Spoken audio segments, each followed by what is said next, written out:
दोस्तों, आज की कहानी है सारी उम्मीदें सिर्फ बहू से ही क्यों। दोस्तों, कहानी शुरू करने से पहले अगर आपने हमारे चैनल को सब्सक्राइब नहीं किया है तो सब्सक्राइब कर लीजिए ताकि आपके पास पहुंचे हर नया वीडियो। हेलो भाभी, हम राजू के लिए लड़की देखने आ रहे हैं। आप भी तैयार रहना साथ चलने के लिए। और हाँ, भैया को व्हाट्सएप पर लड़की और लड़की के घर वालों का डिटेल भेज रही हूँ। तब तक 1-2 दिन में बोल देना। जरा परिवार का समाज में मान सम्मान इज्जत कैसा है सब कुछ पता कर लेंगे। और हाँ, सबसे जरूरी बात, लड़की का साल सलन भी पता कर लेंगे। शकुंतला जी की ननद गीता ने फोन पर उनसे कहा, शकुंतला ठीक है जीजी, आपके भैया को बोल दूंगी कहकर शकुंतला जी ने फोन रख दिया।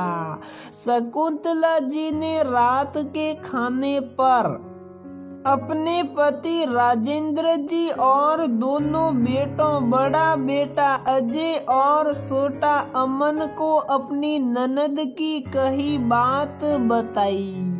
उन लोगों ने भी हामी भरी और दोस्त यार और जानने वालों को फोन करके पता किया। सभी ने लड़की वालों की और लड़की की तारीफ की। ये सब कुछ होते हुए शकुंतला जी की बड़ी बहू रेणुका देख रही थी। तभी शकुंतला जी ने कहा, अजय अमन के लिए कोई रिश्ता आया कि नहीं? अभी मैट्रिमोनियल साइट पर अजय नहीं माँ, कुछ रिश्ते आए लेकिन वो सब लड़कियां अमन को नहीं पसंद। शकुंतला, हे भगवान, इस सुंदरता के पुजारी को कब लड़की मिलेगी भगवान जाने ये कब घोड़ी सड़ेगा। दरअसल अमन 35 साल का हो चुका था लेकिन उसके लिए उसके पसंद की लड़कियां नहीं मिल रही थी। पहले उसके आशिक मिजाज की वजह से शादी नहीं हो रही थी। अब उम्र हो जाने पर लड़की नहीं मिल रही थी। जो भी रिश्ता आता उसमें लड़की में ऐसे शब्दों से नुक्स निकाले जाते कि रेणुका का खून खोल उठता। कभी लड़की को मोटी भैंस तो कभी काली माई नाटी जैसे तमाम अपशब्द कहे जाते, जिसे सुनकर ही रेणुका गुस्से से भर जाती। उम्र अधिक होने के कारण अब अमन की उम्र लड़की वालों को 5 साल कम बताई जाने लगी। खैर, कुछ दिनों बाद गीता बुआ का बेटे बेटी और पति संग आगमन हो गया। रेणुका दिन भर सभी के आव भगत में लगी रही क्योंकि इस घर के लिए रेणुका बहु कम, नौकरानी ज्यादा थी। उसे घर के मामलों में बोलने और कोई राय रखने का बिल्कुल भी अधिकार नहीं था। कारण शकुंतला जी का घर और दोनों बेटों पर उनका दबदबा, मौका मिलते बात बात में बेटों को अपने माँ होने की दुआई देना ना भूलती। इन सब चक्रों में रेणुका के जज्बात दब कर ही रह गए थे। शाम के समय शकुंतला जी गीता और घर पर आई। पड़ोस की शकुंतला जी की दो सहेलियां आपस में बैठकर अपनी अपनी बहुओं की बात कर रही थी। रेणुका साई बनाते बनाते सब सुन रही थी, क्योंकि उन लोगों की तेज आवाज रसोई तक आ रही थी। शकुंतला जी की सहेली ने कहा, गीता जीजी, लड़की को देखने जाना तो अच्छे से ठोक बजाकर देख लेना। आजकल की लड़कियां बड़ी तेज और बेशर्म होती हैं। इनका कोई ठीक नहीं होता, देखने में तो सीधी सादी होती हैं, लेकिन उतनी ही मिट्टी सुरी होती हैं। दूसरी सहेली, हाँ गीता जीजी, सबकी किस्मत शकुंतला की तरह नहीं होती जो रेणुका की तरह बहू मिले। अब तो बहुएं शादी होते ही अलग हो जाती हैं। उनको पति के साथ बाहर का चस्का लग जाता है। सास ससुर तो फूटे आंख नहीं सुहाते। आजकल की लड़कियों को कम से कम लड़की को 2 साल अपने साथ ही रखना, फिर बेटे के साथ भेजना। क्यों शकुंतला बहन? अब बारी शकुंतला जी की थी। उन्होंने कहा, अरे कहाँ रेणुका, कोई सीधी सादी बहू नहीं, वो तो मेरे बेटे अजय ने लगाम कस कर रखी है, वरना उन महारानी के रंग ढंग और तेवर भी वही हैं, बिगड़ेल वाले। वो तो हमारा बेटा ही, जोरू का गुलाम नहीं। गीता जी, जानती हूँ भाभी, आप सब की तरह मैं भी इसी बात से चिंता में हूँ कि बहू के आते मेरा बेटा हाथ से ना निकल जाए। इसीलिए तो 100 साल से लड़की देख रही हूँ और लड़कियों को साट रही हूँ। अब रेणुका का सब्र जवाब दे चुका था। सबकी बहु पुराण पर राय सुनकर रेणुका ने साय ले जाकर रखी कि तभी शकुंतला जी के सहेली ने व्यंग्य करते हुए कहा, शकल पर तो बिल्कुल ना जाना इन लड़कियों के, बस देखने में ही मासूम और सीधी होती हैं। अब गुस्से में रेणुका बोल पड़ी, माफ कीजिएगा आंटी जी, बहुएं इतनी ही बुरी होती हैं तो बेटों की शादी क्यों करते हैं लोग, वो भी झूठ बोलकर। मासूम लड़कियों के परिवार वालों से नालायक बेटों को लायक बताकर। क्यों माँ जी और बुआ जी, सही कह रही हो ना है। आप लड़की का चरित्र और परिवार तो पता कर रहे हैं क्या? अपना और अपने बेटे के बारे में सब कुछ सच सच बताया है आपने? नहीं ना, क्योंकि आप लोग जानती हैं कि फिर आपके बेटों की शादियां कैसे होगी।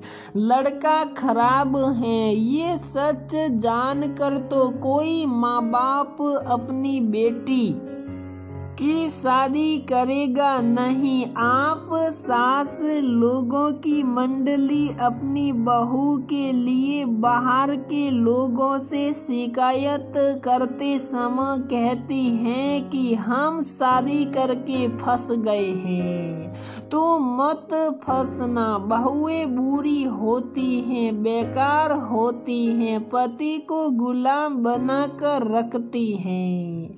माँ बाप की सेवा करने पर बेटों को बात बात पर टोकती हैं, सेवा करने से मना करती हैं। अगर ऐसा है तो फिर आप लोग अपने बेटों की शादी क्यों करते हैं?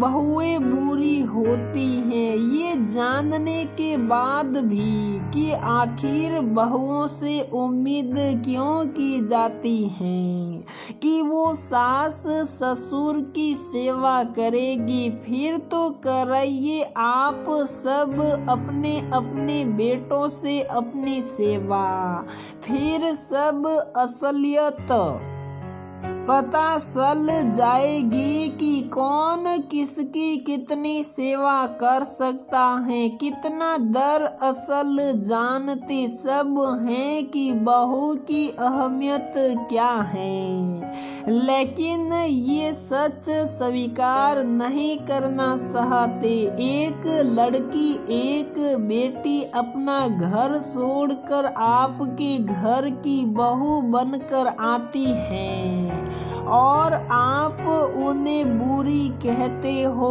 क्या ये बेशर्म होने की निशानी नहीं? एक बहू पूरा घर संभालती है, आपका आपके एक एक चीज का ध्यान रखती है, हर चीज गलत जगह से उठाकर सही जगह रखती है, संपूर्ण जीवन आपके नाम तक कर देती है, आपको पोते या पोती की सौगात देकर आपका घर रोशन करती हैं, आपका वंश और कुल आगे बढ़ाती हैं। लेकिन अगर कभी कुछ गलत कार्य करने से रोकती हैं या गलत का विरोध करती हैं तो वो बेशर्म और संस्कारहीन हो जाती हैं। आपके बुरे वक्त में दुख दर्द में साथ देती हैं, बीमार होने पर आपकी सेवा भी करती हैं, आपका पूरा घर परिवार संभालती हैं। फिर भी ससुराल वाले बहू को गलत ही समझते हैं, क्योंकि उन्होंने अपनी सोच ही वही बना ली है, नकारात्मक। अरे अगर आप गलत काम करोगे तो आपको टोकेगी ही ना, कब तक गलत बर्दाश्त करेगी? इसमें बुरा क्या है? अगर आपका नालायक बेटा शादीशुदा है तो खुद को खुश किस्मत समझिए, भाग्यवान समझिए, क्योंकि फिर आपको एक लायक बहू मिली है जो सेवा करती है। खुद के बेटा बेटी दिन भर कुछ भी बोलते रहे, आपको बुरा नहीं लगता और बहू की कही सही बात भी बुरी लगती है। और आप जिस बेटे की दुआई दे रही है ना, वो बेटा भी आपकी बहू यानी अपनी पत्नी के साथ के बिना कुछ भी नहीं कर सकता। जानती हैं क्यों? क्योंकि उसको हम लड़कियों जितना सहना और करना सिखाया ही नहीं गया। और भूलिए मत कि आप सब भी कभी बहू थी। और आश्चर्य देखिए, आप सारों ही अपनी सास से झगड़े करके अलग हो गई थी। अब बताइए कि कौन खराब हुआ, जमाना सास या बहुएं? क्योंकि आप सब तो पुराने जमाने की बहुएं हैं ना। कहकर रेणुका वहां से चली गई और सब उसका मुंह देखते रह गए, क्योंकि सबको मिर्ची लगी तो तेज थी, बस गुस्से में आवाज के साथ धुआं नहीं निकल रहा था। रेणुका जानती थी अब उसके पति से उसकी शिकायत होगी। सास के साथ साथ सभी कुछ दिनों तक उससे बात नहीं करेंगे, ताना सुनाए जाएंगे। लेकिन आज रेणुका को संतोष था कि उसने अपने मन की भड़ास निकल ली थी। अब जो होगा देखा जाएगा। प्रिय दोस्तों, कहानी का सार सिर्फ इतना कि अगर आप बहू को मान सम्मान और प्यार देते हैं तो बदले में आपको भी मान सम्मान और प्यार मिलेगा। लेकिन अधिकतर लोग बहू को दबाकर रखने में भरोसा रखते हैं, जिसके लिए वो बार बार बहू का अपमान करते हैं। अधिकतर बहुएं खराब होती नहीं, बल्कि खराब व्यवहार करके खराब बनाई जाती हैं। तो दोस्तों, हमारी ये कहानी यहीं पर समाप्त होती है। अगर आपको हमारी ये कहानी पसंद आती है तो प्लीज वीडियो को लाइक करें, शेयर करें और हमारे चैनल को सब्सक्राइब जरूर करें।